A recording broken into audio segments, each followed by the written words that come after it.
अब देखते हैं लिमिट स्टेट मेथड में जो कुछ एजम्पशंस किए गए हैं वो, और stress strain diagram for concrete as well as steel, ये चीज़ मैं यहाँ पे कवर करने जा रहा हूँ। तो पहले देखते हैं एजम्पशंस। कोई भी थियरी अगर डेवलप करना है तो जो इन्वेंटर्स है वो एज्यूम करते हैं कुछ चीज़ें, कुछ डेटा। हालांकि वो एज्यूमशन जो है वो रिलेवेंट ही होते हैं, ऐसा नहीं कि कुछ भी एज्यूम कर दिए जो रियलिटी में हो ही नहीं सकते, ऐसा नहीं है। रियलिटी में वो होती ही है, सिर्फ कुछ चीज़ें कन्फाइन कर देते कि इसके ऊपर नहीं जाना है, इसके नीचे नहीं जाना है, ओके। और फिर लोडिंग वगैरह जो है उसी हिसाब से लगाया जाता है ताकि वो लिमिट क्रॉस ना हो, वही चीज़ें होती है। तो पहला एजम्पशन जो है ये है, एज यूजुअल हर जगह कितने बार देख चुके हैं, plane section remains plane before and after bending. अब इसका मीनिंग मैं बहुत बार तो बता चुका हूँ। अभी अगर कोई ये बीम है, ओके, नाउ ये बीम, ये सपोर्ट, अब लोड लगाने के पहले, अब इस बीम में ये मैंने एक प्लेन ले लिया। अब इस बीम पर लोड लगाने के बाद जैसे कुछ लोड लगाएंगे तो बीम का जो नेक्स्ट शेप है ये कुछ तो भी ऐसे रहेगा, डिफ्लेक्टेड शेप ऑफ बीम, ऐसी बीम डिफ्लेक्ट हो गई। अब ये जो प्लेन सेक्शन था यहाँ पर, वही सेक्शन अब नेक्स्ट जो है यहाँ पर कुछ ऐसे रहेगा, ओके, यही सेक्शन ऐसे। अब ये जो सेक्शन है दोनों भी प्लेन है, एक लाइन में है, ये आफ्टर बेंडिंग कुछ ऐसा नहीं होने वाला, बिल्कुल स्ट्रेट रहेगा, ओके, ये इसका मीनिंग। अब ये जो है इसका पर्पज क्या है? इसका पर्पज ये है कि strain is proportional to the distance from the neutral axis, ये बेसिक कंसेप्ट है। अब मैं ये बता दूँ यहाँ पर, ये जो है ये before bending, position of plane before bending plane जो है ऐसे था। आफ्टर बेंडिंग, बेंडिंग होने के बाद वही जो प्लेन है, ये प्लेन न्यू पोजीशन जो है ये ऐसी रहेंगी, ये भी प्लेन है। अब इसका जो रोटेशन हुआ है उस about this point is called neutral axis, okay. अभी जो फाइबर्स की लेंथ बढ़ गई, यहाँ पर पहले ये पोजीशन में था फिर यहाँ पर चले गए, है ना, तो it is nothing but strain, delta L है, ओके। तो ये आउटर मोस्ट फाइबर जो है यहाँ पर ज़्यादा डेल्टा एल मिलेगा, ज़्यादा स्ट्रेन मिलेगी, वैसी स्ट्रेन कम कम होती जाएंगी और यहाँ पर जीरो। सिमिलरली हियर हो जाएगा, बराबर है। So here this diagram it is for it indicates strain is directly proportional to distance from neutral axis। जैसे जैसे न्यूट्रल एक्सिस से डिस्टेंस बढ़ते जाएगा स्ट्रेन की वैल्यू बढ़ती जाएगी, क्योंकि डायरेक्टली प्रोपोर्शनल है ना। तो ये अब यहाँ से ये डिस्टेंस x1 है, तो यहाँ पर स्ट्रेन 0.02 है। अब ये डिस्टेंस बढ़ गया और तो x2 कर दिया मैंने, यहाँ पे 0.035 हो गए, तो स्ट्रेन बढ़ रही है। तो यहाँ पर सिमिलर ट्रायंगल रूल जो है ये अपन लगा सकते हैं, ये इसका मेन पर्पज है। It is easy to apply similar triangle rule if we assume the plane section remains plane before and after bending या आफ्टर बेंडिंग, ओके। ये है पहला एजम्पशन। ये जो वैल्यूज मैंने यहाँ पे कोट की है ये फैमिलियर हो जाए आगे, इसलिए मैंने यहाँ पर ये कोट की है। ये जो है ये है स्ट्रेन इन स्टील, ये है स्ट्रेन इन कंक्रीट की वैल्यूज, वो आगे आएगा। ये ऊपर वाली जो वैल्यूज है ये स्ट्रेन की maximum limit in concrete, okay. और ये है स्ट्रेन इन स्टील, इस लेवल पे जो स्टील रहेगा उस स्टील में का जो स्ट्रेन है ये रहेगा 0.002 plus 0.87 FY। ES means Young's modulus, FY means yield strength, वो आगे बताने वाला हूँ, okay. The next assumption, maximum strain in concrete में जो मैक्सिमम स्ट्रेन है नहीं इलॉन्गेशन, या तो फिर कंप्रेशन, है ना। ये 0.035 इन बेंडिंग होने के बाद इस तरह, है ना। तो ये एट आउटर मोस्ट फाइबर, यानी ये दूर वाला फाइबर, इसकी लिमिट क्या है 0.035, यहां पर 0.0035 है, 0035, ये भी 0.0035। अब ये एजम्पशन का काम क्या है, अगर कंक्रीट में स्ट्रेन ज़्यादा हो गई, ज़्यादा खींचेंगे, concrete is brittle material, so there is chances of cracks आएंगे। इसलिए कंक्रीट की जो स्ट्रेन है it is limited to 0.0035 as पर IS। उसके ऊपर स्ट्रेन कंक्रीट में आने ही नहीं देना है ताकि कंक्रीट क्रैक ना हो। Third, maximum compressive stress in concrete, concrete में मैक्सिमम कंप्रेसिव स्ट्रेस कितना रहेगा, it is given by 0.67 FCK characteristic strength, FCK यानी divided by factor of safety for concrete, M stand for material, okay. तो partial safety factor is for concrete is 1.5 that I have already explained। ये अब देखते हैं आगे आने वाला है। और FCK means characteristic strength, lambda m is partial safety factor, okay. तो पहला एजम्पशन ये है कि प्लेन सेक्शन, दूसरा कंक्रीट की स्ट्रेन इतनी ज़्यादा नहीं आनी चाहिए, कंक्रीट की मैक्सिमम स्ट्रेस कितनी रहनी चाहिए, ये तो मैक्सिमम मिनिमम यही लिमिट फिक्स कर रहे हैं अपन एजम्पशन में। Then tensile strength of concrete is ignore, we know concrete is very weak in tension. अब टेंशन में वीक है, थोड़ी बहुत टेंसाइल स्ट्रेंथ है, लेकिन उसको अपन निग्लेक्ट ही करने वाले हैं।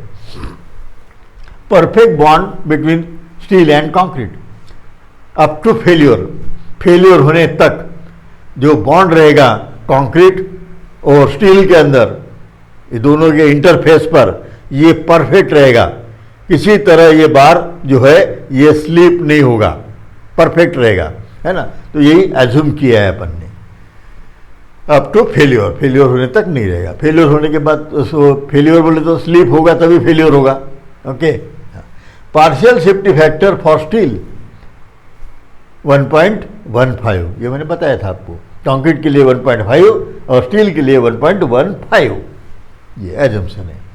Then maximum strain in steel not less than, steel में की जो स्ट्रेन है ये किसी भी हालत में इससे नीचे नहीं जाना चाहिए, इससे यानी 0.002 plus 0.87 FY divided by ES. FY means yield strength of the steel, ES means Young's modulus for the steel. To get, अब ये जो स्ट्रेन है स्टील की, ये इसके ऊपर रहेंगी तो अपने क्या है, it gives warning before failure. To get warning before failure, यानी ये जो बीम है या कोई स्लैब है, ये फेल होने के पहले काफ़ी ऐसा डिफ्लेक्टेड शेप दिखेगा, छोटे मोटे क्रैक भी दिखेंगे, तभी ध्यान में आ जाएगा कि यहाँ पे क्रैक आ रहे, थोड़ा डिफ्लेक्टेड हो गया, ये अब स्ट्रक्चर या स्लैब टूट सकता है, गिर सकता है, इट गिव्स वार्निंग। अगर ये वार्निंग मिल गई तो अपन रिमीडियल एक्शन ले सकते हैं। वार्निंग कब मिलेंगी, then there should be sufficient strain, delta L की वैल्यू अच्छी आना चाहिए तभी वार्निंग मिलेगी। अगर ब्रिटल है तो वहाँ पे स्ट्रेन नहीं रहेगी, directly load carrying capacity reach हो गई, गिर जाएगा, थोड़े भी लोड कैरिंग कैपेसिटी से ज़्यादा हो गया लोड, गिर जाएगा, कोई वार्निंग नहीं देगा। तो वार्निंग मिलने के लिए strain in steel should not be less than this one, okay. Now अब ये जो डायग्राम है यही एक्सप्लेन किया है, मैं आगे भी एक्सप्लेन करने वाला हूँ। अब यहाँ देखो, ये है curve, stress versus strain curve है ये, ओके। अब ये जो कर्व है इसमें 0.87 एफ वाई की वैल्यू है। ओके, इंस्टेंट वो लेना है। और यहाँ पर क्या करना है, ये जो पहली लाइन है यहाँ पर कुछ लेंथ तक ये लाइन स्ट्रेट रहती है, उसको पैरेलल लाइन निकालना है। अब ये पैरेलल लाइन कहाँ से निकालेंगे, 0.002 स्ट्रेन जहाँ पर है, ये स्ट्रेन की वैल्यूज है, वहाँ से ये लाइन निकाल लेंगे। ये लाइन जहाँ पर कट कर रही that is our 0.87 F Y. Okay, अब इस पॉइंट पे स्ट्रेन टोटल कितनी रहेंगी, ये तो स्ट्रेन हो गई। अब ये बीच वाली जो स्ट्रेन है ये तो कैलकुलेशन से मिल जाएगी, है ना, ये रेशियो है। It is equal to stress by Young's modulus, E is equal to stress upon strain, Young's modulus is equal to stress upon strain, तो strain is equal to stress upon Young's modulus. So ये steel की strain divided by Young modulus for the steel. अब ये value इतनी है। अब total strain जोड़ना है तो ये 0.002 और प्लस ये, है ना, ये जोड़ के मैंने यहाँ पे दिया, और सेम मैं इधर भी रिपीट करने वाला हूँ। ओके, ये तो हो गए एजम्पशंस। अब देखते हैं stress strain relationship for concrete and steel. So here stress strain relationship of concrete and steel. तो पहले कंक्रीट ले लेते हैं। अब कंक्रीट का अगर क्यूब फॉर एग्जांपल अगर सीटीएम में, यूटीएम में बाकी एसेसरीज लगा के, यानी आपको शायद पता है या नहीं है, ट्रांसड्यूसर रहता है, कुछ डायल गेजेस लगा सकते हैं। अगर सिलेंडर है तो सिलेंडर पे भी कर सकते हैं क्यूब के जगह, एक डिजिटल लोड सेल भी लगा सकते हैं। तो ये एसेसरीज हो गए। तो मेन पर्पज ये है कि लोड कितना लगा है उसको मेजर करना, डायमेंशन गिन के एरिया तो मिल जाएगा अपने को, लोड पता चल गया divided by that area, stress मिल जाएंगे। अब सवाल है स्ट्रेन गिनने का, तो change in length, change in length अपन डायल गेज से मेजर कर सकते हैं, डेल्टा एल, तो डेल्टा एल मिल गए। और कितने लेंथ पर मेजर कर रहे, ओरिजिनल लेंथ रहेगी अपने पास में, तो हर बार पी और डेल्टा एल ये दो वैल्यू अगर निकलते गए, है ना, पी से मिल जाएगा स्ट्रेस पी बाई ए करके, और डेल्टा एल से मिल जाएगा strain delta L by L करके, बराबर है। तो स्ट्रेस स्ट्रेन की वैल्यूज मिल जाएगी।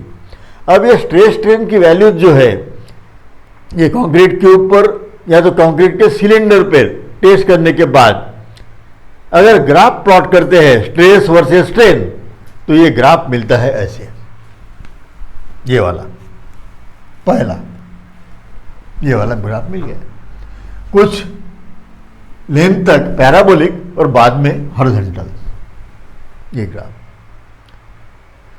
अब ये जो वैल्यू है ये होती है एफ सी के, यानी characteristic strength of the concrete.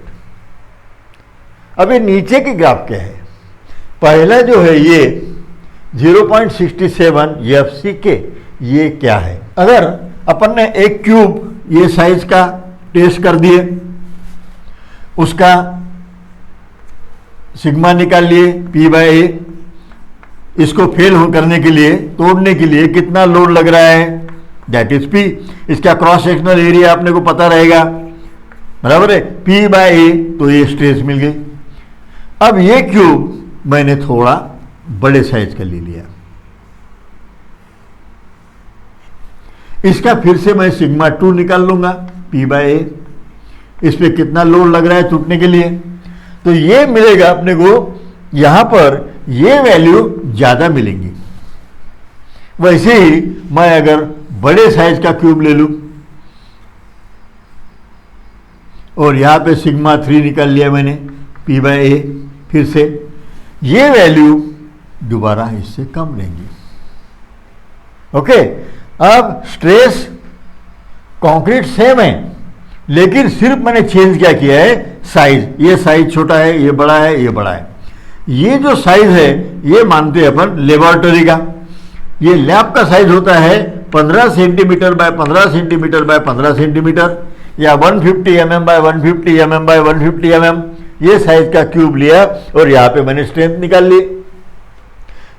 तो बड़े साइज के अगर क्यूब रखते हैं तो अपने को स्ट्रेस की वैल्यू ये थोड़ी सी कम ऑब्जर्व होती है। अब कंक्रीट लैब में जो क्यूब टेस्ट करेंगे उसकी साइज होती है 15 centimetre by 15 centimetre by 15 centimetre, यानी 150 mm। लेकिन एक्चुअल प्रैक्टिस में स्लैब की साइज मीटर में रहती है, 3000 mm, 4000 mm, कॉलम भी 230 बाय 350, 230 बाय 400, बराबर है, बीम भी। इसका मतलब जो लेबोरेटरी में अपन टेस्ट कर रहे हैं वो क्यूब पे या सिलेंडर पे वो स्मॉल साइज का है, और एक्चुअल प्रैक्टिस में वही कंक्रीट जो यूज करने जा रहे हैं उसकी साइज बड़ी है। तो ये जो चीजें हैं ये कहीं ना कहीं कंपनसेट होना चाहिए। लैब में जो स्ट्रेंथ मिली अपने को ये एफसी की, और ये स्ट्रेंथ जो है ये उतनी नहीं मिलने वाली, कम मिलने वाली है। उसको कंपनसेट करने के लिए आईएस ने क्या बताया है, ये जो एफसीके की वैल्यू है डिवाइड इट बाय 1.5, इसको 1.5 से डिवाइड करो। अब ये 1.5 से डिवाइड अगर करते हैं तो अपने को आंसर आता है 0.67 एफसीके। ये एफसीके डिवाइडेड बाय 1.5, इसका मतलब है 0.67 एफसीके। The same here.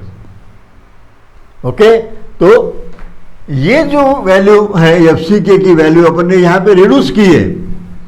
ये रिड्यूस किस लिए किए हैं, साइज जो लैब में अपन साइज पे टेस्ट कर रहे हैं और एक्चुअल प्रैक्टिस में प्रैक्टिकली वो लार्जर साइज का एलिमेंट प्रोवाइड करने वाले हैं। वो दोनों को कंपनसेट करने के लिए यूनिफॉर्मिटी आना चाहिए, इसलिए ये रिडक्शन है।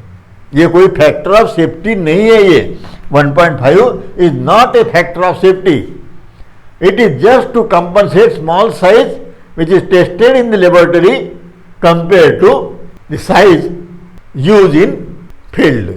Okay, now अब ये क्या है, यहां तक रिड्यूस किए। अब आईएस ने क्या बताया है कि अपने को फैक्टर ऑफ सेफ्टी कंक्रीट के लिए कितना लेना है, 1.5। अगर इस वैल्यू को 0.67 एफसी के तक आ गए, पहले एफसी के था, ओके, एफसी को रिड्यूस किया अपन ने साइज डिफरेंस की वजह से। अब फैक्टर ऑफ सेफ्टी अपन ने अभी तक लगाया नहीं, तो ये फैक्टर ऑफ सेफ्टी लगाएंगे for the concrete. Okay, and this factor of safety IS recommended 1.5। अब इसको 1.5 से डिवाइड करते हैं तो आंसर बिकम 0.446 एफसीके। ये आंसर आ रहा है। Okay, now this is the value after applying factor of safety. Factor of safety लगाने के बाद ये वैल्यू आएगी। तो अपने काम की जो है यही रहने वाली है, पूरी होल डिजाइन जो है ये इस पर रहेंगी। ओके, ये वैल्यू, ये लेबोरेटरी स्ट्रेंथ है, काम की नहीं है। साइज डिफरेंस वाली है, काम की नहीं है, क्योंकि फैक्टर ऑफ सेफ्टी लगाना है। फैक्टर ऑफ सेफ्टी के बाद में जो वैल्यू मिलेंगे, जो कोर मिलेगा, इस पर अपन आगे का एनालिसिस या डिजाइन करने वाले हैं। ओके, नाउ अब ये जो है पैराबोलिक वगैरह, इसको मैंने ऐसा है नहीं है, इसको सिर्फ ऐसा यहाँ पर रखा है, ऐसा है। ओके, इसको मैंने ऐसे रख दिया है। ओके, बस। अब यहां पर यही है। अब ये पैराबोलिक कोर कहां तक रहता है, 0.002 तक। उसके बाद ये हॉरिजॉन्टल होता है। लेकिन कंक्रीट में स्ट्रेन जो है, ये स्ट्रेन है, इधर में स्ट्रेन मैक्सिमम लिमिटेड टू 0.0035। यहां तक ही अपनी लिमिट है। स्ट्रेन एनी हाउ कंक्रीट में इसके ऊपर नहीं जाने देना है, बराबर है। तो यहां की जो स्ट्रेन है ये वैल्यू अपन फिक्स कर देंगे मैक्सिमम। और 0.002 तक पैराबोलिक रहेगा, बराबर है ये। ओके, अब ये इसके जो कैलकुलेशंस है, ये इसके बाद का जो लेक्चर है सिंगली रेनफोर्स के लिए मैं एनालिसिस करके देने वाला हूँ, वहाँ पर ये कैलकुलेशंस बता के ये कैसी वैल्यू आई ये मैं बताने वाला हूँ। यहाँ सिर्फ प्रिलिमिनरी आइडिया देता हूँ। ये कोड को अपन ने ऐसा लेना है, ये वैल्यू जो है स्ट्रेस की वैल्यू है, ये यहाँ से यहाँ तक की वैल्यू है, ये same I have written here. अब ये जो डायग्राम है इसको बोला जाता है स्ट्रेस ब्लॉक, है ना, इतने प्लेन पे स्ट्रेस। अब टोटल स्ट्रेस बोले तो इसका ये area, this area is total stress. इसमें का ये जो है ये है अपना रेक्टेंगुलर एरिया यहां से यहां तक, ओके, और ये है पैराबोलिक, ओके। तो इसका अपन कैसे निकालना क्या वो अब आगे दिखने वाले। ये जो डायग्राम है उसका टोटल एरिया सारा कैलकुलेशन करने के बाद ये मिलता है 0.36 FC के XUB। XU क्या है, यहां से डिस्टेंस, ये XU ये यहां पर दिया है। ये क्या होता है, न्यूट्रल एक्सिस, जहां पर स्ट्रेन 0। अब स्ट्रेन 0 है ना, स्ट्रेस भी 0, बराबर है। स्ट्रेस और strain directly proportional to each other, एक 0 दूसरी 0 नहीं है क्योंकि डायरेक्टली प्रोपोर्शनल टू है। तो ये स्ट्रेन 0 से ये वैल्यू आउटर मोस्ट फाइबर तक XU होता है neutral axis. PC means compressive force in concrete, concrete में कौन सा रहता है, compressive, and it is equal to this one. ये कैसी वैल्यू आई ये मैं आगे के लेक्चर में बताने वाला हूँ, क्योंकि उसका पूरा कैलकुलेशन है, पैराबोलिक फिगर, इसका CG वगैरह सब लेना पड़ेगा। अब ये PC कितने डिस्टेंस पे रहता है, ऊपर से, नीचे से काम का नहीं रहता है, आगे समझ में आएगा। ऊपर से 0.42 XU, इसका सेंट्रॉइड, ये जो फोर्स है ये फोर्स का सेंट्रॉइड यहां से टॉप से 0.42 XU। ये मैं क्यों बता रहा हूं ये सारा बार बार, इसलिए कि ये थोड़े से अकस्टम हो जाए, फैमिलियर हो जाए आप, आगे फिर ये रिपीटेशन होके पूरे अच्छे मेमोरी में फिट हो जाएगी ये वैल्यूज, इसलिए मैं ये वैल्यूज लिख रहा हूँ और यहाँ पे लिखी हुई है। ओके, ये हो गया कंक्रीट के बारे में। अब देखते हैं स्टील। स्टील के लिए वही ग्राफ P/A और बाद में स्ट्रेन, स्ट्रेस स्ट्रेन अगर ग्राफ निकालते हैं bye conducting experiment on UTM पर एक एक्सपेरिमेंट करने के बाद अपने को ग्राफ मिलेगा ऐसे। तो ग्राफ जो ओरिजिनल मिलता है, ये ओरिजिनल ग्राफ ऐसे ये रहेगा ग्राफ, ओके। कैरेक्टर स्ट्रेंथ तो अधिक और, यानी ये जो मिला था पहले वो ग्राफ ये है, ओके। लेकिन अब अपने को क्या करना होगा, इस ग्राफ को पैरेलल लाइन निकालना है 0.002 से 0.002 ये वैल्यू, यहां से लाइन निकाल लेंगे, ओके। और ये ग्राफ को रिड्यूस करेंगे 0.087, इसको बराबर रिड्यूस करेंगे यानी नीचे लेके आएंगे इस वैल्यू पे, ओके। अब ये जहां पे कट हो गई ये वैल्यू मिल गई। अब ये वैल्यू तो हो गई ये फाइनल। अपने को स्ट्रेन चाहिए तो मुझे क्या करना होगा, ये लाइन को ड्रॉप करना है नीचे, और ये जो स्ट्रेन है यहां से यहां तक, ये स्ट्रेन होती है 0.87 FY। वही ये फार्मूला क्या है, ये अभी मैंने बताया था, Young modulus is equal to stress upon strain. अब E को इधर लिखेंगे स्ट्रेस, तो sigma by E, okay, sigma by E। अब सिग्मा मीन स्ट्रेस, स्ट्रेस कितनी है कंक्रीट में, स्टील में 0.87 FY, और stress Young modulus ES, okay. अब ये यहाँ पर आपको ये लग रहा होगा कि ये 0.87 कैसे आया, FY ये stress divided by factor of safety for steel कितना है 0.15, ये अगर सॉल्व करते हैं we will get 0.87 F Y. तो ये value nothing but F Y को 1.15 से डिवाइड करने के बाद ये वैल्यू मिलने वाली है। तो ये डिवाइड किससे इससे क्यों किया है? क्योंकि ये है फैक्टर ऑफ सेफ्टी। कितना है? 1.15 फॉर स्टील, और ये वैल्यू है। Okay, and this core is called design core. ये तो कैरेक्टरिस्टिक लेबोरेटरी में आ गया, ये अपने को थोड़ा सा ये करने के बाद में ये वैल्यूज, ये स्ट्रेन वगैरह लेने के बाद में ये कोर को रिड्यूस करेंगे। इट इज डिजाइन के लिए अपन ये यूज करने वाले हैं। So this is important for analysis and design of any element by using limit state method. Now, अब ये वैल्यू हो गई, बराबर है। अब मैक्सिमम स्ट्रेन, ये दोनों को जोड़ना पड़ेगा, ये एक और ये दूसरी वैल्यू, बराबर है। So it is equal to 0.002 plus ये, तो ये हो गई मैक्सिमम स्ट्रेन। अब कोई भी स्ट्रेन अगर निकालना है स्टील की, तो सिंपली आपको ये वैल्यू पुट करना है। अगर मान लो F Y is equal to suppose to be 415, F Y 415 grade of steel.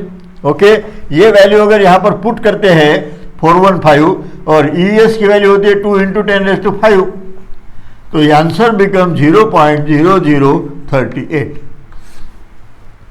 मुझे मेमोराइज था इसलिए मैंने यहाँ पर लिख दिया है। तो इस तरह कोई भी स्टील के लिए, कोई भी ग्रेड के लिए अपन मिनिमम स्ट्रेन स्टील में कितनी रहना चाहिए, ये वैल्यू अपन आसानी से निकाल सकते हैं।